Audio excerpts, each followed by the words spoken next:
All right. Well, there is a common cultural belief that technology is neutral, that it doesn't really, it's just inherently neutral. It's not good or bad. It really all that depends is how you use it. And what I want to do in today's show is I want to maybe dispel this myth. I want to talk about the effects of technology and why we actually need to think well about technology. And as Christians, how we can think biblically about technology. So I've been wanting to do this show for a little bit. I just realized I forgot. Oh, here it is. I've been wanting to do this show for a little bit. And because since January, part of my doctoral year has been studying technology and the effects of technology and how to use technology well. And that's actually going to be becoming my fall research project, where I'm going to be studying technology and how we can actually utilize it for human flourishing. So hear me from the beginning. I'm not against technology. We just have to figure out how to use it well in order for it not to have a negative effect upon us. And that's kind of where I got the topic of this show, or at least my thumbnail, if you're seeing this on YouTube, is in my doctoral class, as we kind of address this in our class with our professor, and we discussed it and our professor lectured on it. He came up with this acronym Dracula, and it means Dracula, disordering, right ordering, assault, that challenges our ultimate loves and affections, right? That's what Dracula stands for, the disordering, right ordering assault that challenges our ultimate loves and affections. And he argued that technology has a Dracula in it, that there is, this guy that is trying to use things for evil and corrupt, kind of living in that castle. And you think that you're getting this wonderful vacation castle up in the hills, but there's a Dracula hiding there. And how we almost have this, there seems to be this kind of assault on the ordering of our loves. And one of the reasons why, and as we kind of think through this, is that technology, I think, is kind of this megaphone for what is actually going on in our hearts. It reveals what is deep down in our souls. And if our souls are corrupted by sin, technology is often going to bring that to the surface and affect those around us. And so that's what I want to talk about a little bit today, as well as I want to get into your questions, and we're going to have a book giveaway at the end. And I forgot, oh my goodness, I'm going on vacation tomorrow, a trip to Colorado. And so I forgot to put names in a hat. So I'll have to figure out how to do that as I'm talking to you. I'll write names down and rip them up or something. So anyways, my name is Ryan Pauly. This is Christianity and the Culture, so you can engage the culture well. So as we jump in, I think what I often try to challenge students with, and what I kind of want to begin this conversation with, and by the way, if you have questions, post them in the chat on Instagram. What's going on with my internet right now? Stream quality bad. Wonderful.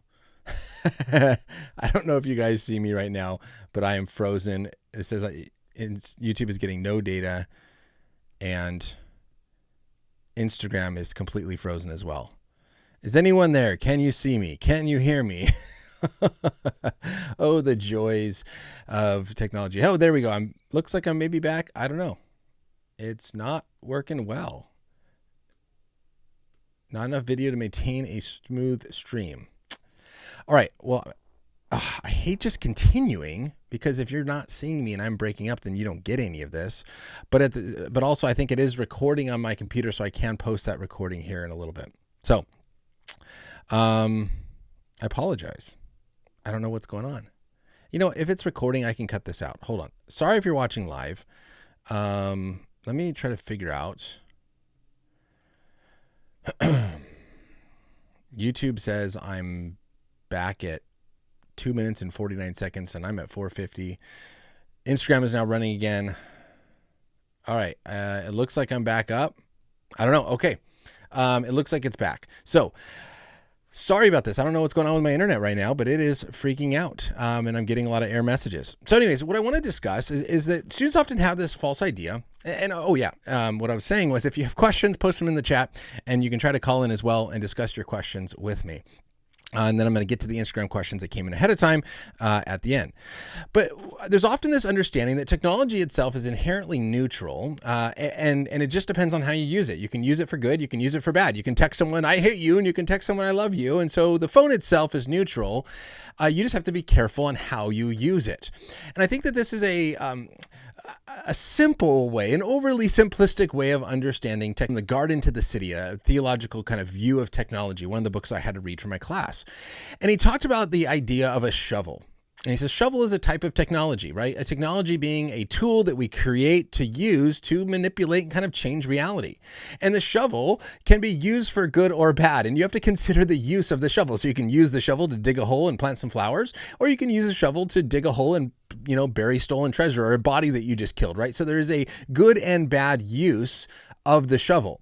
But you also have to recognize that the mere fact that the shovel exists and you're using it is shaping and changing reality. You're literally digging holes in the dirt and you're changing the structure of reality in a sense, at least the ground that you're standing on.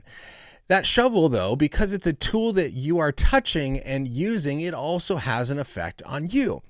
And so it can build calluses, it gets your heart rate up, it can burn some fat, it can also, give you blisters and things like that. And so it has an effect on you. And so he has this quote in the book that I think is so important to recognize and think about. Is that it says this. He says, quote, this is John Dyer, and From the Garden to the City, "Technology is never neutral. Regardless of whether we use it for good or evil, the act of using them forms us physically, mentally, spiritually, and relationally." And so we have to stop. And I think when you are using technology, what I want you to see is this. When you're using technology, there are like 3 questions to consider. The questions that you have to think about is, number 1, how am I using it? Right? So there is the moral question of, what are you using this technology to do? The second kind of big question is, how is the existence or the use of this technology changing our culture, changing reality, changing our environment, changing our relationships, changing how we interact with each other?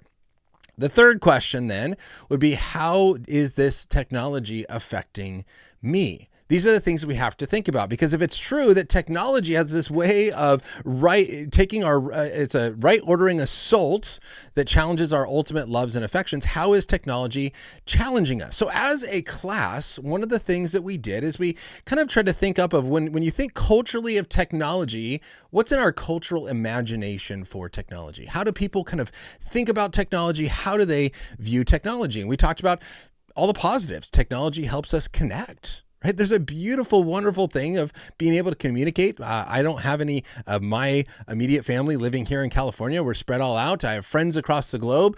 We are able to connect and talk to people in ways that we never have before.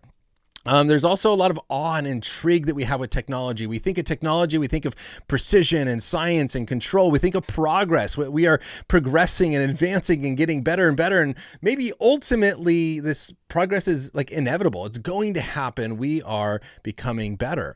We have to stop though and think about, is this overcoming us? Is it mastering us, or do we actually overcome? Here's another question. Can every problem be saved with some sort of technological advancement? Can we use it to really affect or overcome anything that we want to overcome? We often recognize it's true that technology makes us more efficient, makes us more powerful. There's life-enhancing aspects of technology, but we also know that technology is very distracting, right? Just be a parent for a little bit, and I realize how much I am distracted with just today, and even for important good things. Today I had a really important phone call, but being on my phone and my son is wanting to play, it creates that issue. And it's like, well, Dad, what are you doing? Because here's something that we have to think about when it comes to technology. Modern technologies, unlike a shovel, where if you're holding and using a shovel, it's pretty obvious what you're doing with it. Modern technologies, like with a phone, are omni-use. They can be used for tons and tons of different things. You can use it for games. You can use it for fun. You can use it for wasting time, and you can use it for work. And so when someone is on a phone, you don't often know what they're actually doing with it. And so think about this, parents, think about this, or kids, think about this, how your parents react when they see you on a phone. When someone sees you just sitting on a phone, it's almost impossible to know whether you're using that phone for some productive, good thing, you're working or doing something good with it, or whether you're killing time, wasting time, or using it to avoid something else that is going on. We have to recognize that when people look at us. That's one reason why it's a big pet peeve of mine when people walk around with AirPods in. You're at a store and everyone's just got one AirPod in, or maybe even both. And it's like, are you on a phone call? Are you not on a phone call? Are you listening to a podcast? And it's like, you're talking to me, but your AirPods in. Like, is there something else going on in your ear right now? Like what? Like there's this unknown that is just very distracting in conversations. And so we have to be aware of that. I dealt with this in my time as a teacher, where students, so the moment we introduced laptops in the classroom, I caught students shopping during class. I caught them texting their friends. I caught them watching sports, watching movies, watching YouTube videos. And some were taking notes. But the whole point is when someone is sitting there staring at a computer and I'm lecturing, it is almost impossible to know, unless they're sitting there smirking and giggling, and it's pretty obvious. But it's almost impossible to know what they're using it for. That is one of the distractions or side things we have to think about with these new technologies that we have. Technologies today are addicting, right? And companies are designing apps to be addicting. And because the more time you spend on it, the more money they make. Because if they get paid by ads and the ads are trying to advertise to you, then every time you look at an ad, they get paid. Then they try to keep you on that app longer. And so there's an addictive aspect to technology. And so we have to kind of consider these different ways in which we look at technology and culture. Our class then took some time to think about a biblical imagination for technology. How do we think about this biblically? And we came up with things like building the temple was a technology that aided in worshiping God, right? There's a beautiful way in which we can use technology to worship God, to glorify God. And by building it, by using our hands to create something good for the glory of God is a wonderful, beautiful, good thing. Right. And so again, not all technology is bad. Noah used technology to build an ark for salvation. Right. And so there's technology used to end up, God used that technology to save people. But we also recognize, like the Tower of Babel, technology was used to try to exceed a limit. Right. So here's a helpful thought as we kind of think about these different ways to imagine and think about technology. Is it possible that we're using technology to try to become God, that we will overcome all of our problems? We will overcome the problem of death. We'll overcome the problem of sin. We'll overcome all these issues. And in a sense, we're trying to become God. There's books on technology called Homo Deus, like man becoming God sort of idea of that is this desire that some have. And so the question is, are we trying to use technology to surpass every human limit to become like God? Or we recognize that technology is a beautiful thing that God has given us to be used for his glory. We can use tech to multiply, fill, and subdue the earth, the thing that God has created us to do. But we also have to recognize technology keeps us from resting, right? Back in the day, right, when you just didn't have really lights and you just went to bed when the sun was, or you went to bed when the sun was going down, you woke up when the sun comes up sort of thing. Now we have technology that can allow us to work at all hours of the day, all times of the day. Is it possible that we're using it to keep us from resting rather than having this kind of natural rhythm that God has created us to have? We can definitely transcend limits that were there. And so we also have to stop and ask this question. So I'm kind of just trying to frame this big picture, some benefits and negatives, is what limits do we have that are the result of the fall? And what limits do we have that are the result of design, right? So what limitations do we have that God designed into us that should not be overcome? And we're trying to use technology to overcome those limitations. Or what limitations are the result of living in a fallen, broken world, and we can and should use technology to overcome? So my eyesight, right, being a result of the fall, being bad eyesight. And so we use technology to create contacts. So now I can see. Most would say, yeah, that's a good thing to have glasses and contacts to fix something that has been broken. But what about now with modern, gender transition surgeries to say, hey, I can now use technology to overcome this limitation that your body has put on you, restricting you to some specific biological sex? Is that a boundary that should be overcome? I would argue, no, it's not. So we have to be careful that just because we can use a technology to overcome some sort of barrier, we have to stop and say, is this a designed barrier that is supposed to be there, or is it a result of the fallen, broken world that we live in, and we can use this technology to fix it, right? It's kind of that famous stop sign of don't pull out a stop sign unless you ask why it's there first. Just because there's a stop sign doesn't mean it should always be there. Doesn't mean there's a stop sign doesn't mean it shouldn't be there. We have to stop. Okay, why is this here? What is this trying to accomplish before we just kind of pull it up? And so this is kind of how we stop and recognize and think through these kind of big picture ideas. How is technology being used? That's simple, right? If you use it for good, use it for bad, that's a much more simple question. A lot of us think about and ask that question. But how is technology shaping the world?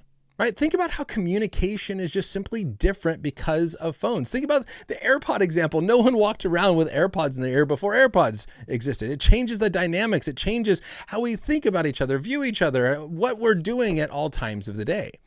Technology has changed things like music. So here's an example of how technology has made it different. In the past, music was always this more communal event. Why? Because you had to have a band playing. So you had to bring multiple people together with instruments, and they were playing. And then often that then attracted a crowd. And so you enjoyed it as a group. And it was kind of this communal event where people came together to enjoy music. We then create technology where we can put music onto records or whatever came first, and we now play it, but it's now coming out of a speaker where, again, multiple people can sit around and you enjoy the music together, right? Then you go on to boom boxes and different things. Again, concerts where music brings people together. Well, now with, the invention of headphones and earbuds, music has become an isolating thing rather than a communal thing. We now listen to music, and I've had many students admit this to me, that we now listen to music as a way to isolate ourselves from others rather than music brings us together, right? So that's what we have to, kind of stop and think about of how this technology is changing our culture and how we interact with others. You can also think about just the message that is presented. So the medium in which the message is presented, right? So you have a story in the form of a movie. Okay, technology is amazing. We have movies, they get filmed, they get broadcast on your TV. I'm not against watching movies. But often when you're watching something on a screen, it causes us naturally to turn our minds off, to stop thinking, and we say, just veg out. Whereas if that same story is presented in the form of a book, reading a book makes your mind work harder, not turning your mind off. Right? And so that same story presented in a way has a different effect on you, whether your mind is turning off or turning on. Think about a company, right? You make some purchase, you buy something, the company wants to send you a thank you, and you get an email that says, thank you for your business. You go, okay, cool, whatever, delete. Or you get a text message, thank you for your recent order, whatever, right? That's easy to pass up. Now let's say that same company sends you a handwritten letter in the mail that says, thank you for your business. And it's stamped, clearly handwritten, not just printed to look like handwriting from a printer to trick you. No, it's actually handwritten. You go, wow, this means something different. There's something special about this. And that often maybe is going to make you keep going back to that business because of the time and intentionality they took in saying thank you.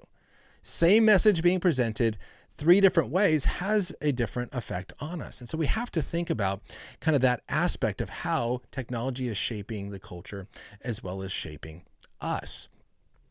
Now, when we kind of discuss this as a class, we talked about this idea of we have this responsibility as God has created us to steward things well. Part of that is using the materials of the world, of the earth that God has given us to create and use for the purpose of human flourishing, right? That we're called to make things, to create things, and to do good things that helps humans flourish.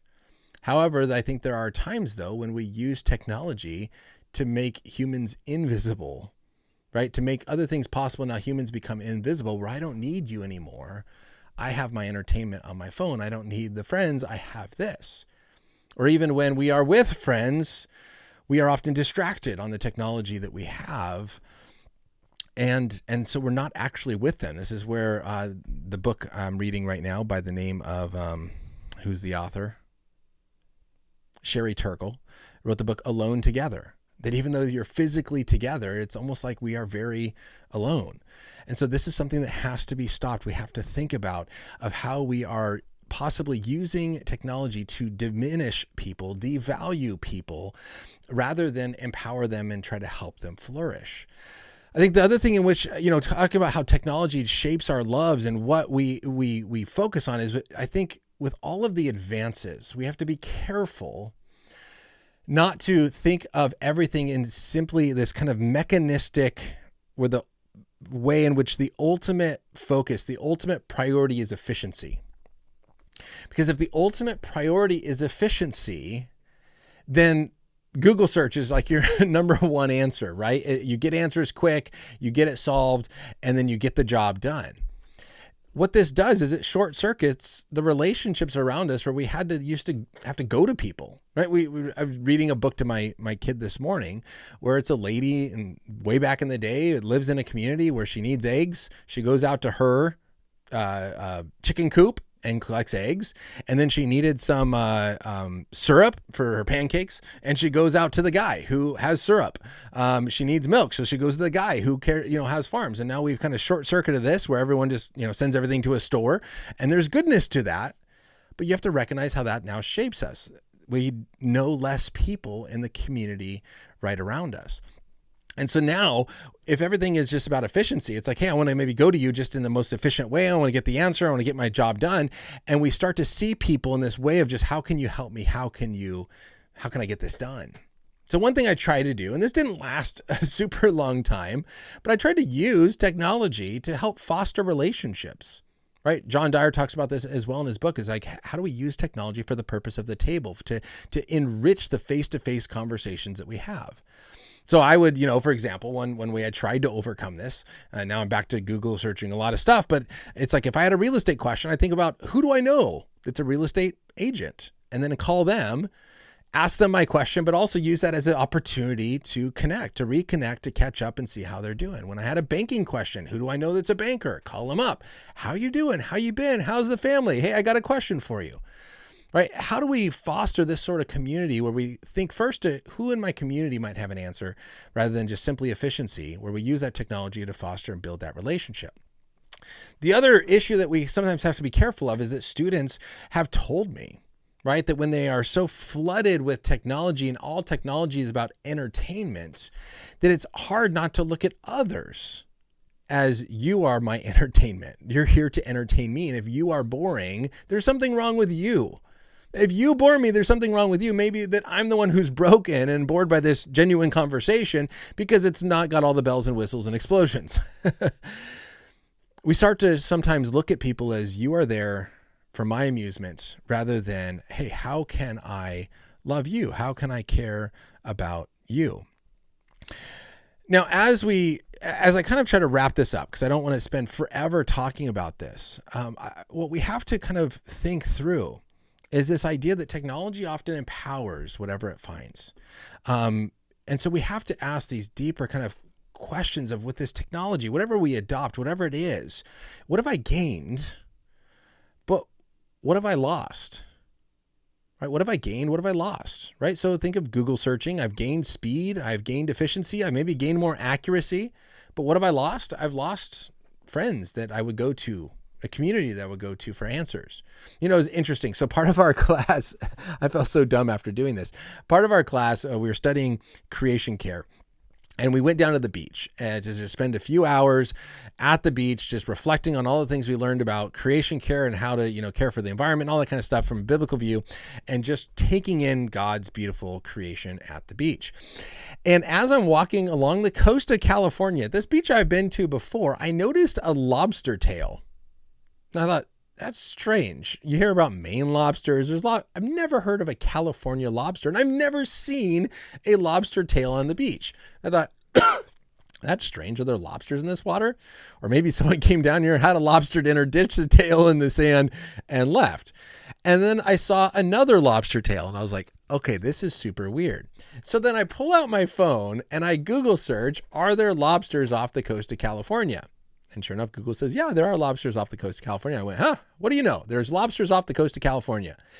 And then I stopped and I thought to myself, why is it that I'm like more sure of Google telling me that there are lobsters off the coast than my literal physical observation of lobster tails on the beach? And as I kept walking, I kept running into more and more lobster tails there in the sand. But I couldn't help but just laugh at myself to thinking, here I am physically observing the fact that lobster tails are on the sand in California. And rather than that leading me to the conclusion that there are lobsters in the water out here, I instead have to Google search it. And when Google says there are lobsters in the water, then I go, haha, there's lobsters in the water. Isn't it interesting just how that forms us? That if Google says it, it must be true. If the internet says it, I read on the internet, this sort of thing. And so these are some of the things that I think we have to kind of take into consideration, not just, again, the right and wrong, but how it shapes us, how it forms us.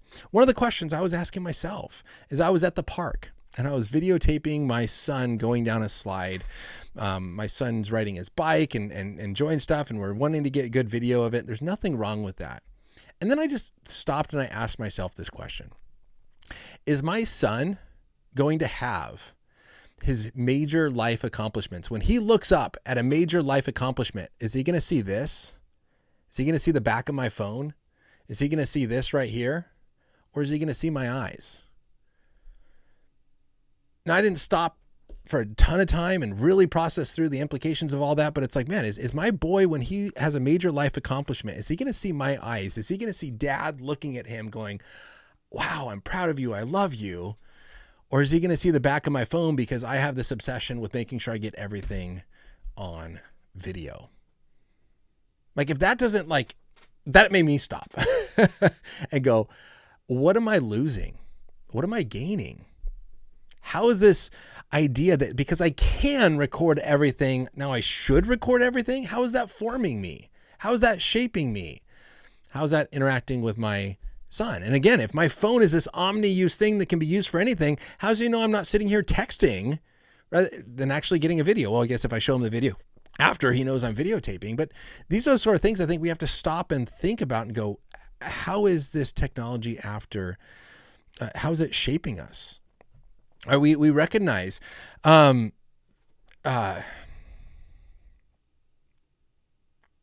let me take a step back for a second. As I kind of scan over a few things here, we have to think about big picture as I wrap up, I guess. Actually, let me look at my notes here, because I actually jotted down some notes. And this is the problem with, this is why I don't like teaching from notes, is the moment you have notes, you're like, oh, did I hit everything? Did I make sure I mentioned everything that are on my notes? And then you feel bad if you miss something, versus most of the time, I just study and I read and I have a few things in my mind and then I talk to you guys about it. And at the end, I'm like, well, I think I told it all, and that's what I have. So let me just figure out, let me just address a solution then. So I've kind of tried to address kind of the problems, how to think, what are some solutions?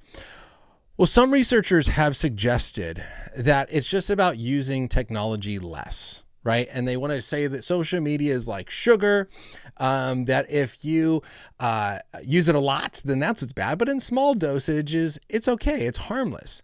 However, I think that when you study the effects of technology, right, the mere existence of some technologies is shaping culture, is shaping us. Not the fact if you use it a lot or little, the mere fact that it exists shapes us. And so it's not only affecting those that overindulge, that may be worse, but it also affects all of us, and our cultural views and expectations of others have shifted. So again, the fact that we can text has shifted our expectation that if I text you, I should get an answer back very quickly. And if you don't respond in, depending on who it is, a few minutes, a few hours, or a day, it's like, where have you been? Why are you ignoring me? Because I have this cultural expectation that you should respond quickly because you can, and I can reach you at any moment, right?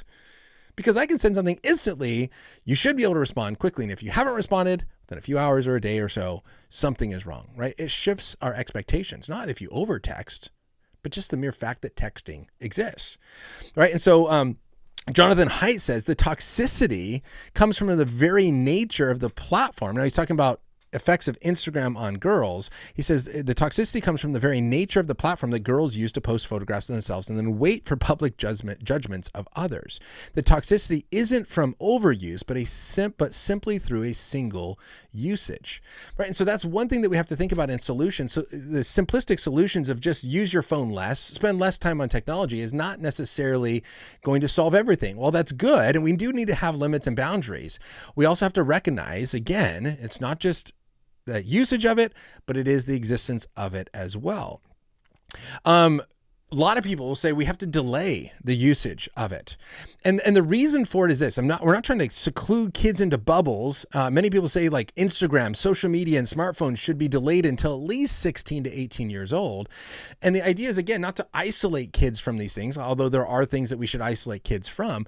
But one of the reasons for it is I think it's important that we learn how to develop values and habits that are good, and then bring technology in to say, now, how can technology aid in my values and habits, rather than when we give technology too early, that technology begins to shape the values and habits of young people.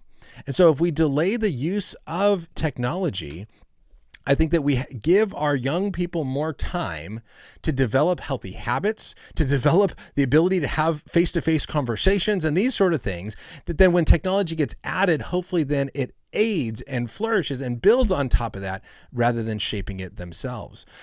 We have to recognize that one of the foundational principles of overcoming this is discipleship.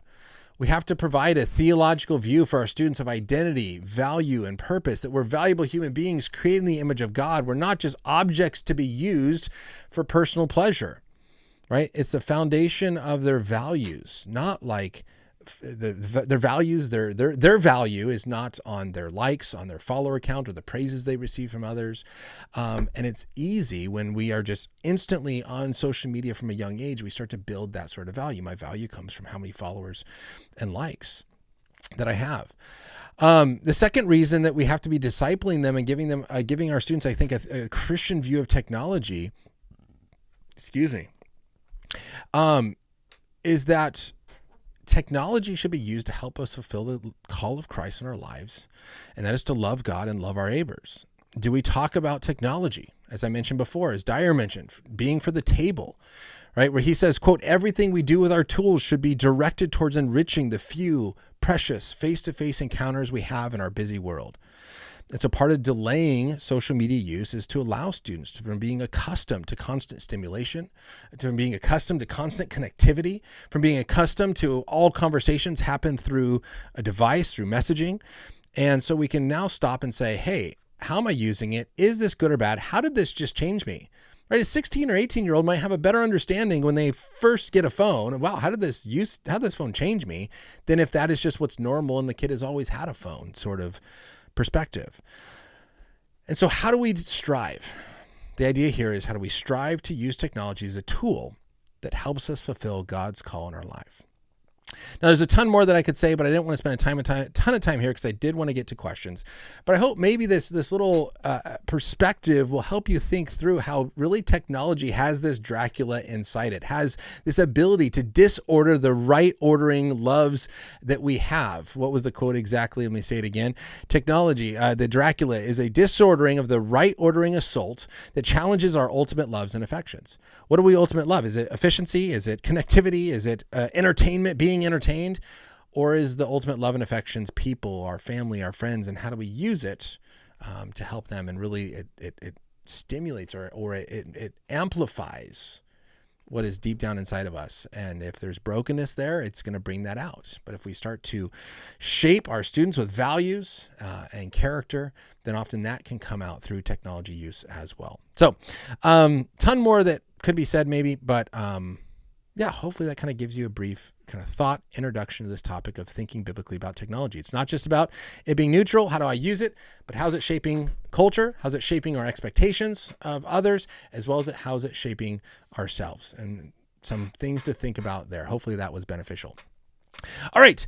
We have a book giveaway as well as questions that came in. And again, these questions that came in is in order to get your name into the book giveaway, options. So let me pull up the questions here, and let me pull up this. Maybe I can, if I can do it like this really fast. Sorry, guys, I forgot to write this down.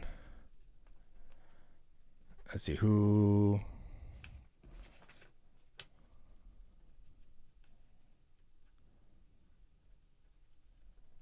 All right.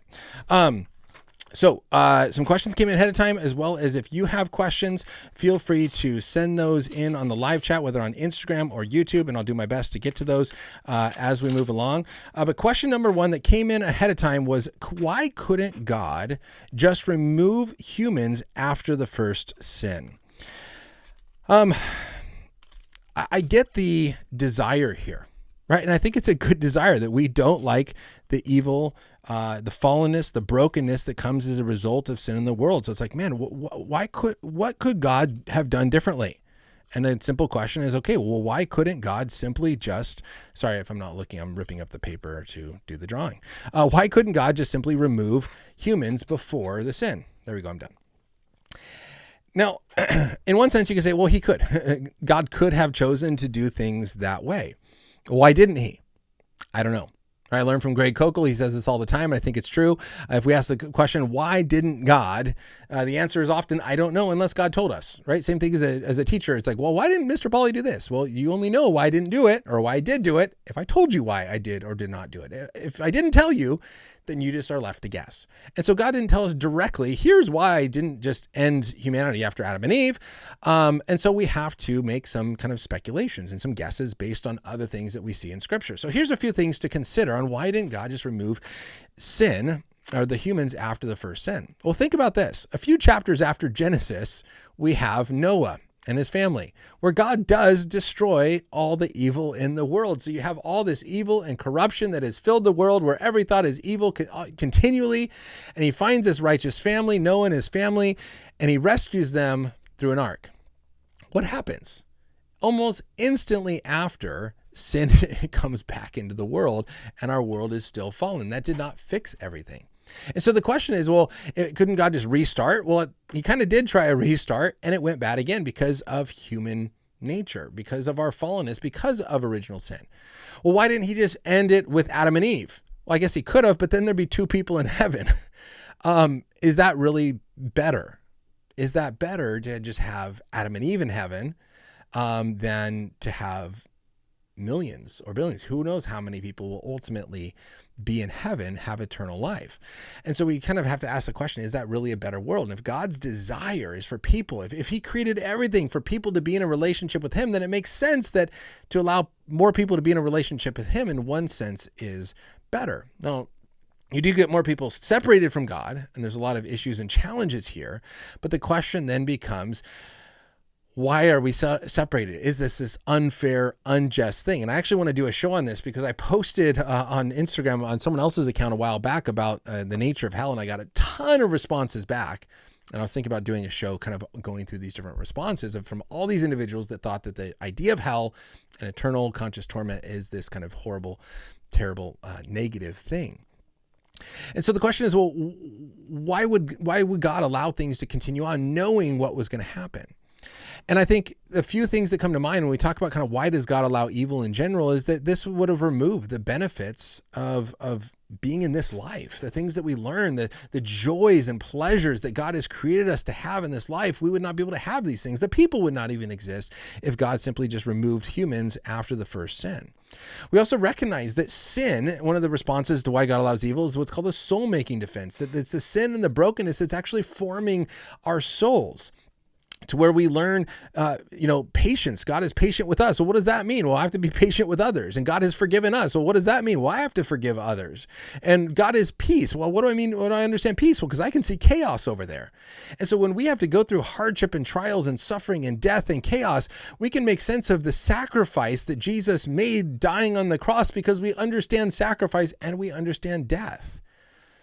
How would we understand these things if we had never had to experience it ourselves? Now, again, it's like, well, maybe God just takes Adam and Eve before sin up into heaven, and then they have babies up there, and then we're all good. Well, then I think we maybe have the same problem that the angels had. where then they don't actually understand this idea of good versus evil. And they're actually persuaded that the grass is greener on the other side. I think that's why Satan was able to pull so many fallen angels with angels with him. They're now fallen angels. Is it's like, hey, this idea of like, hey, the grass is greener on the other side. Like, let's get the worship for ourselves. And then it's like, oh, it's actually not greener on the other side. See, for us, starting here on this earthly perspective in a fallen, broken, sinful world with death, disease, and all around us, when we get to heaven, we will be able to look back and go, yeah, it's not better over there. This is amazing, and this is better. So I think there's this idea of it's forming our souls. I think it allows people the ability to choose God, right? The free will that comes in, where a true loving relationship, I think, is dependent on the ability to freely choose that relationship.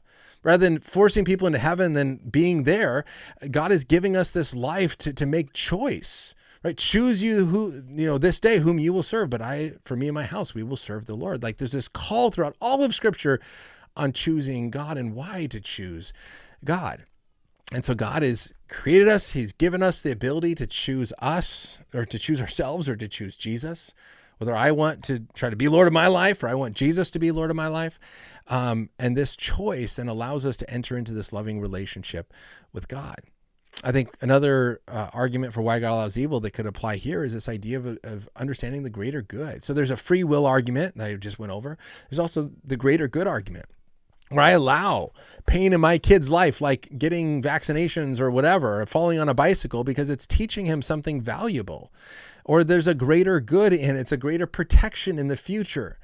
And so we often allow for temporary suffering to produce a greater good. And we see Paul talking about the same thing. For this light and momentary affliction is producing in us an eternal weight of glory beyond all comparison.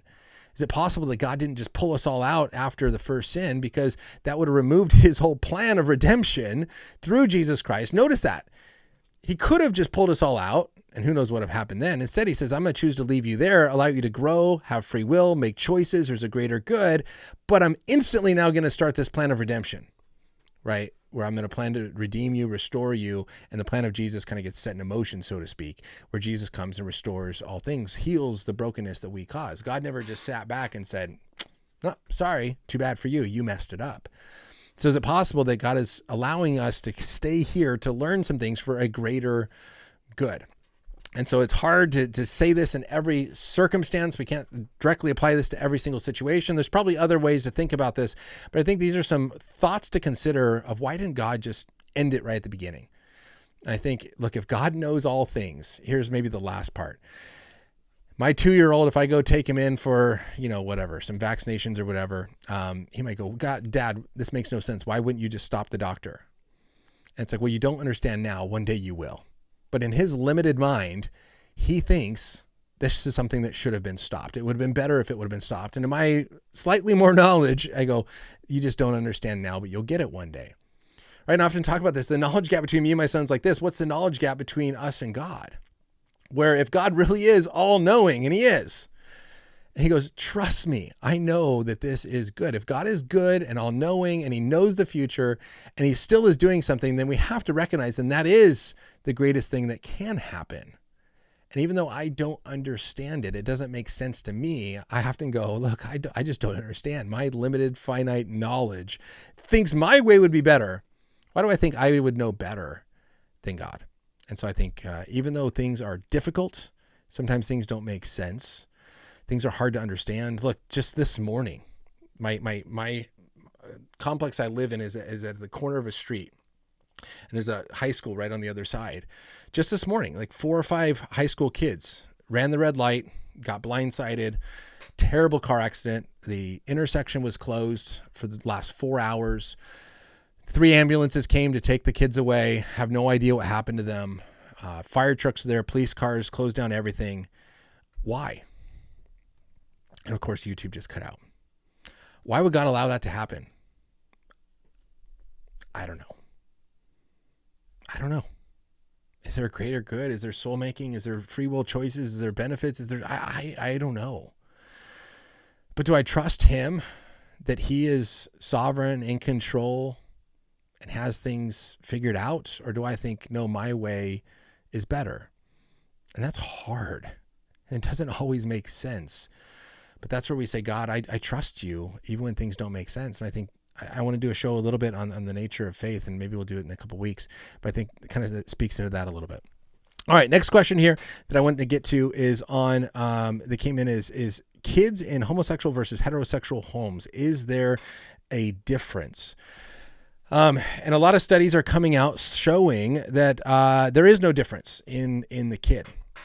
Now, it's been a while since I've looked at these, and I've spent the morning reading studies and kind of looking at different things. And so I want to offer some kind of maybe more high-level thoughts on kind of questions that come to my mind to consider. And then I want to give you some perspectives on studies that I actually have looked at on other topics.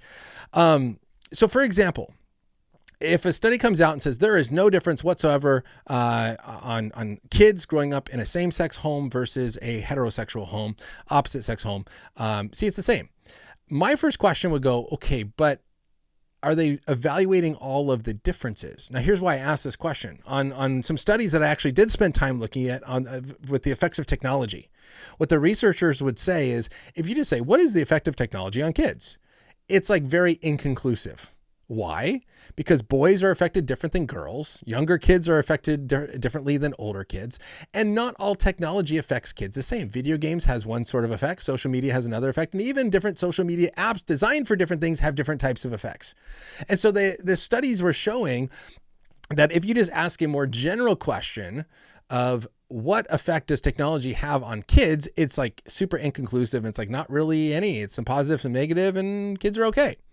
But if you figure out what is one of the more harmful apps, and Instagram came up towards the top of the app, and you see that girls are affected more than boys are, and you say, okay, what effect does Instagram have on teenage girls? Then all of a sudden you see it has a hugely negative effect. And you go, oh, wow, why didn't this come out in the beginning? Well, because the beginning, the question was so broad and it just kind of averaged everything out. It doesn't look like there's much of a difference. The same thing is done in studies of how good are parents, whether Christian or non-Christian. And you see like divorce rates between non-religious and religious people, or Christian and non-Christian. You say, wow, the divorce rates are pretty much the same. I talked about this with Nancy Pierce in an interview I did a while back with her. But if you look at like who qualifies as a Christian parent, well, there's those who are just Christian in name only. And then there are those who are actually committed Christians. And there's reasons to categorize those differently. And you look at like committed Christian parents who go to church and read their Bible and take their faith seriously have an overwhelmingly higher amount of time they spend with their kids, and their commitment to their kids, and the stability of the home, and the impact that it has on the kids. And then Christians that are in name only, they say they're Christian but really don't live it out in any way, are actually significantly worse than the non-religious general population. And so you average those out and it comes out to about the same. But when you look at it specifically, you see committed Christians are much, much better, and Christians in name only are much, much worse than the general population. And so when I look at these studies, here's what I saw. Now, obviously I didn't read every single study in the last 12 hours since this question was sent in, but the studies that popped up initially often said kids in same-sex homes fare the same as kids in opposite-sex homes. And so my initial question is this considering all opposite sex homes together, or is it looking at married homes with a married biological mother and father? Then there's also married mother with a stepdad, or married father with a stepmom. Then there's cohabitating opposite sex homes, right? And there's a lot of different ways. There's, a mom who's just dating a guy, right? There's a lot of, hey, Fentimex, good to see you here. There's a lot of different types of opposite sex homes that one can have. And so if you're just saying, how does growing up in a same-sex home compare to all of these different types? Well, yeah, maybe it is about even. But I would be more curious to say, okay, how does it compare to a married biological mother and father? Because what I did see in the studies I read is it said, hey, look, there is no real difference between the gender or the sexual orientation of the parents. It really has no effect on the kid. The biggest difference is the stability of the home. And that caught my attention because I have seen studies that show how married biological mother and father homes are statistically more stable than any other type of home. right? That having divorce, that having a single parent through death or divorce, having or other different types of situations that kids can have in an opposite sex parent house or a single parent house has greater instability that then can create issues or have a higher probability of having kids turn out negatively. And so these are the things that jump into my mind instantly, because when you look at studies, I think they're pretty overwhelmingly clear that children who are raised in the home with married biological mother and father have a statistical higher probability of success and kind of life social outcomes, are less likely to be getting into trouble with the law and with drugs and abuse of alcohol and things like this. Again, that's statistics. It's not saying if you grow up in a same-sex home, you're ruined and you have no hope. And it's not saying that if you grow up in a married mom and dad home, that everything's going to be perfect and there's never any issues. Well, that's just simply not true. But statistically, we do see studies showing there being a difference. Now, one study I do want to address and I want to point out, because I did spend more time with this, in my class during one of our seminars on applied ethics, I had to go through some studies on donor babies. So this would be children who were born because the sperm came from a sperm donor. Whether known or unknown is a different question, but just simply they were born from donor sperm. And so kind of broadly in vitro fertilization, IVF technology. And the studies and these people kind of put together different studies and found 15 major findings where it says young adults conceived through sperm donation or donor offspring experience profound struggles with their origins and their identity, right? Where the circumstances of just their birth bother them. It says family relationship of donor offspring are more often characterized by confusion, tension, and loss. Here's what's crazy. 48% of donor babies, so children born because of sperm donations, versus only 19%. So 48% compared to 19% of adopted kids feel sad when seeing friends with biological parents, right? So there's even this increase. So you have two different kids, neither of which are with biological parents, but there's a significantly higher number of donor babies, 48%, compared to adopted children, 19%, that feel sad, right? Rather than like, hey, I'm sad, but I recognize like I'm with these people because I think an indication is I'm with these people because of a fixing of something broken. Versus with donor babies, it's I'm here because of a designed, intentional, I was born this way on purpose rather than something being fixed. We see that the technology like this has just changed the nature and the structure of what does it mean? Talk about technology changing reality. What does it mean to be a family? And what does it mean to be a mother? See, historically, you had your mother was the woman who gave birth to you. That's your mom. It was pretty easy. Who gave birth to you? That's your mom. Now with technology, we have like 3 different definitions of mother. You have your genetic mother who contributes the egg. You can have your birth mother who carried you and gave birth to you. And you can have like an adopted mother who legally is your mother. And these can be 3 different people. And there's stories of surrogacy where women are paid to carry a child, gave birth. And it's like, wait, no, that's my kid. I'm not giving that kid up. That's my kid. It's like, no, legally I own the kid or whatever. It's like, no, but I just gave birth to that kid. And now there's this legal battle of who is the mother. And the court steps in and says, oh, that's whatever the legal thing is, not the person who gave birth. And so these sort of things have to be considered of how technology is changing families. It says, what was interesting in this study is it said, where was it here? Oh, donor offspring born to heterosexual married couples, single mothers, or lesbian couples share many similarities. So there are a lot of similarities between the studies that they had saying, okay, donor offspring born to a married husband and wife, a woman who does not have a partner, but just wants a kid. And so gets donor sperm and has a baby herself, and then born to lesbian couples. And there's a lot of similarities there. However, they said at the same time, there appear to be notable differences between donor offspring born to heterosexual married couples, single mothers, and lesbians. And whenever there was one without a biological father, there's this feeling, this curiosity of where is my father? Who is my father? Does my father care about me? Does my father even know that I exist? These sort of things were going through the mind of donor babies. Single mothers by choice, so women who just chose to go get donor sperm and have a child, they said they appear to have a higher number of transitions, and these transitions are harder for kids and then increase the likelihood that kids are going to struggle. It talked about how these sort of kids born to single mothers by choice are 2.5 more times more likely to have problems with the law.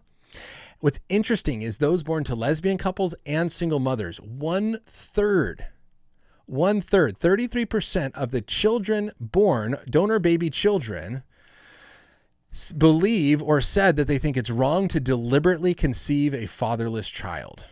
Isn't that interesting? Right? I think this is why you see also some big differences between adoption in this, is that here is a fatherless child because of accident, a divorce, or some sort of unfortunate circumstance or death, versus you're deliberately conceiving a fatherless child. And these 33% of these kids said, yeah, I think that's problematic.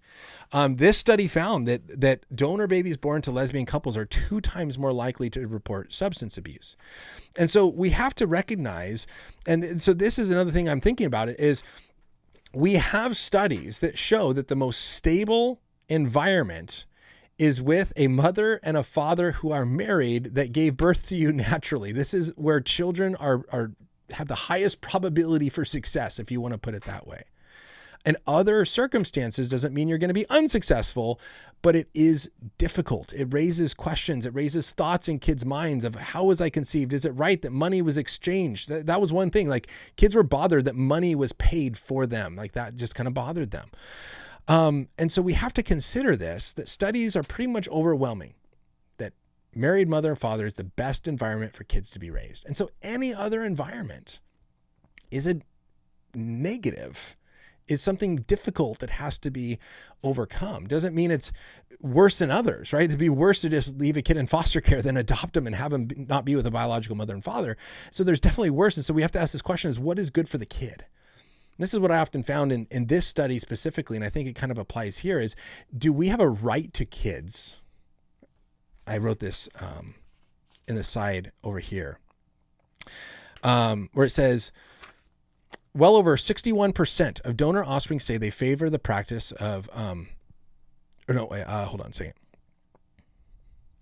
Oh, the majority of donor offspring, 3/4, 75% agree. I think every person has a right to a child. Artificial reproductive technologies are good for children because the children are wanted. Our society should encourage people to donate their sperm and eggs to other people who want them. And health insurance plans and government policies should make it easy for people to have babies and with donated sperm or eggs. These numbers are substantially higher for those adoptive biological parent families who agree with the same statements. So there's this, again, how technology has changed our culture. The mere existence of this has almost treated kids not as a gift and this blessing that maybe you get, maybe you don't, but now it's like, no, I have a right to a kid. And if I can't have it naturally, I want it. And we have to stop and ask the question first of like, hey, what are we gaining, but what are we losing? And are children a right? Are they a gift? How does this maybe change our view of children? These sort of things have to come into consideration. When we look in these circumstances, studies are clear that kids of biological parents have better sociological outcomes. There's less hurdles to overcome. Not saying it's impossible. And so I think it does apply to these studies as well. And I would say, if you look more closely, and if I can find this, or if you can find it, send it to me, that there would be a difference. Is if you didn't say just same-sex couples versus opposite-sex couples, hey, they're about the same. But if you said same-sex couples versus a married biological mother and father, how do those kids fare? Versus a woman who's living with her husband and raising kids, or a stepmom or stepdad or whatever, or a single parent, how does it kind of work? That's where I would be curious to look further into. Last kind of thoughts, and then I'll share a few things from some researchers. My thought is also this. This seems to point out a contradiction in our culture. And what I'm thinking is that our culture often has this view of diversity being a good thing, that we need representation in a workplace. We need women and men both in a workplace because men and men bring different benefits. And so if you have a board of directors that's only male, that's problematic. And we need to have affirmative action hires and stuff and kind of increase the number of women in that place because we want this equality, so to speak. Why is it that we want equality in the workforce, but we don't necessarily want it in families? If equality is a good thing, if men and women, if having both represented in the workplace is good, then it wouldn't also be good to have both men and women in the home, because men and women are different. They have different thoughts and different functions and different benefits. And a child naturally has both a mother and a father, and it's good to have them with a mother and father. If it's not needed in the house, no, it's irrelevant. Have two moms, have two dads, it's irrelevant. Then why is it not irrelevant in the workplace? And say, who cares in the workplace? Because gender is a social construct. It makes no difference whatsoever. So I think that there's an inconsistency here where we say it is relevant here, but it's not there. And we say, no, men and women are different. God created men and women different. Men and women think differently. They bring different benefits and all the different things. And when we function together and come together, that's a beautiful, wonderful thing, both in the workforce and in the home. And children need a mother and a father. So one researcher who actually wrote an article arguing that children raised in same-sex homes fare the same, also had some comments about his research. And I just want to read you a few comments that he wrote. He said, it's true that a body of social science research supports the ideas that non-biological parents have more difficulties. Indeed, when families undergo significant disruption through parent separation or family instability, whether heterosexual or same-sex, children are adversely affected. The evidence does not, however, automatically mean that children in same-sex families are at a disadvantage. Yeah, true. You're not instantly like, oh, too bad for you. But look, if research shows that significant disruption often has an adverse effect on kids, then that would be true of these different studies, that there is this adverse effect. He also says it's true that there are limitations. This is on how do we actually study this? Can we study this well, the effects of same-sex and opposite-sex households? He says it's true that there are limitations in the design of studies that show children raised by same-sex attracted parents do well. But this is a widely disclosed hurdle in social science research. So it's like, yeah, we disclose it. It's difficult, but often when the research gets presented, it's like, hey, look, it's the same. You got to read a while to see, there's a limitation to these studies. He says a meta-analysis published in 2010 concluded that research does not support the assertion that children need both a male and female parent to achieve a healthy, well-balanced adulthood. Again, you don't have to have a mom and a dad to have a healthy adulthood. The question, yes, you can have a single parent and come to a healthy adulthood. The question is it better? Is it more natural? Are there things that that person has to overcome? And look, every single kid I've ever talked to who's been raised by a single parent talk about how difficult it is, right? It's not a good, wonderful thing that they were just raised by the single parent. It's often a tragedy, a result. Anyways, it's not, again, that's where we take it to the extremes and say, it's never good. It's always good. It's like, no, you can overcome. But is there a difficulty? I guess you could put it that way. He also says it's important to note that not all children who have experienced parental separation or divorce have households that can be characterized as unstable or damaging. Parental conflict, financial resources, and the quality of relationships children have with each parent post-divorce all impact upon a child's well-being. True. Again, that's why there's so many factors. To say, there's no difference whatsoever. I go, but let's kind of parse this out. Are we comparing healthy same-sex parents to healthy biological parents? Are we comparing a healthy same-sex parent to an unhealthy biological? I mean, there's just so many ways that you can try to figure it out.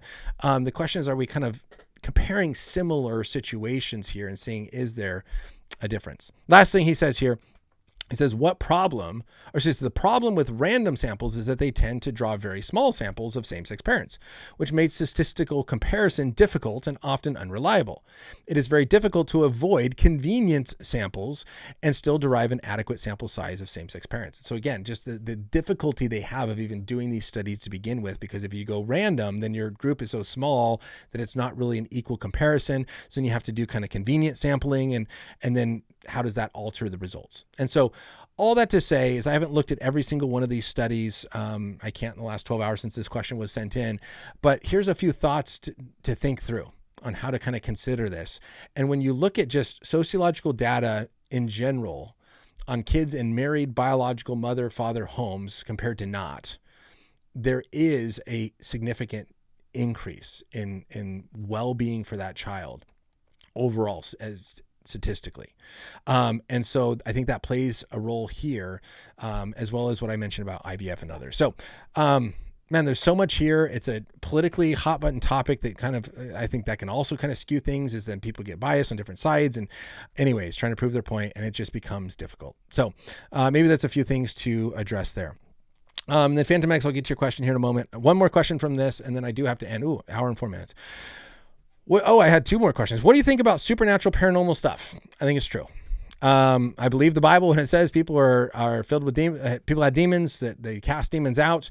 I think it's true. I think there's a book somewhere on the bookshelf behind me called Lights in the Sky and Little Green Men by Hugh Ross and Ken Samples, I think, from Reasons to Believe, that argue and give reason to believe that UFO sightings that are unidentified flying objects that we cannot identify, that kind of go against what would we know is physically possible.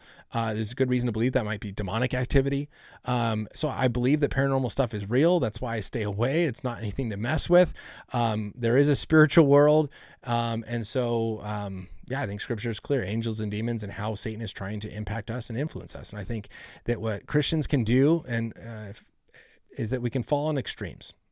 We can either say everything is demonic and we just freak out, or we can say nothing is demonic and we don't ever think about it. And I think often with many things, the healthy spot is that healthy medium where we go, look, there is a demonic world. There is paranormal type stuff. There are angels and demons. And we have to be aware of that and consider how Satan is at work, but how, again, Christ is superior, right? He that is in me is greater than he who is in the world. And so it's not anything that we have to fear, but we have to recognize that this is a reality, and I think not mess around with it. Last one here are the events in the book of Revelation written in code of events that were to take place at the time. So this could mean a few things on what was meant by it. And I don't know exactly what was meant by it. Christians are going to see this view differently. I would encourage you to watch a YouTube interview I did with Ken Samples on his book, Christian Endgame, kind of different views of how we look at the end of the world. My personal view is I hold to what's called amillennialism, where I think that which is written in the book of Revelation is not a literal future event, but is describing things that have taken place, where it says that there are wars and rumors of wars. Those are the wars and rumors of wars that have happening. Where it says that there's going to be famine. Those are the famines that we experience. So I think that, in a sense, we're living in the end time. I believe that because I believe Jesus could come back anytime. I'm not a futurist, where in the sense of, if there's future things that have to be fulfilled before Jesus can return, well, then he couldn't return today because those things haven't been fulfilled yet. But if Jesus could return today, then those things have to have been fulfilled. And so now I know I'm oversimplifying it, but all that to say is I think that the book of Revelation is written. It's confusing. It's apocalyptic literature. It's a type of literature we're not used to, but in a sense, it is a description of the end times. The questions that Christians just have to figure out then is, when is the end times? Is the end times now? Are we living in the end times, or is the end times some future thing? And so my personal view is that we're living in the end times now, and we have been since Jesus was taken up. And so that could be a whole nother conversation, but I encourage you to go watch my interview with Ken Samples on his book, Christian Endgame. All right, Phantom X, to your question here in the live chat. If diversity in the home is better, wouldn't it follow that polygamy is best? That's a great question. No, because I don't think that more is always better. I just think men and women are different. But there is clear, I think, examples we can see throughout history of how polygamy, I think, creates a lot of problems, and it creates a lot of issues, because, again, there's favoritism in kids, and you're of this wife and that wife, and who loves who. And there's a lot of issues that can come from that. And so more is not always better. But there is a difference between a mother and a father. And so I think that there's a goodness when you have a kid has both, of how mothers and fathers parent and raise kids and play with their kids and everything that comes from that. But just because something is good doesn't mean, hey, mother is good, now let's give you 10 mothers. I don't think that follows logically. So with that, I do have to wrap up. I have this game, it's not a game, this book, The Truth and True Crime, J. Warner Wallace. I said I was going to give it away to someone on Instagram who sent in a question. So here are all the names from questions that came in that I just addressed. I'm going to do this and pick out a random name out of the hat. Wilkins. Hey, I saw you just pop up on the chat. E. Wilkins 08 on Instagram. The book is yours. So I will message you and I'll get that information, but congratulations. And I hope that you enjoy it. So with that, everybody, have a wonderful rest of your day. more stuff is going to pop up over here, as always, to try to help you think deeply about culture and Christianity, as well as working through a few series and planning interviews. And so a lot of good content. If you've enjoyed this, encourage you to keep coming back, share it, subscribe, like, do all that fun stuff, and help kind of push it out to more people. Trying to create content that is beneficial, helping you to think well about these things. And hopefully today has done that. If I haven't done that, hey, let me know and I'll figure out how to do it better. But just encourage you being here, and hope it has been a benefit. So with that, continue to think deeply about God, Christianity, and Jesus, because they are worth thinking about. See you next time, everybody. Bye.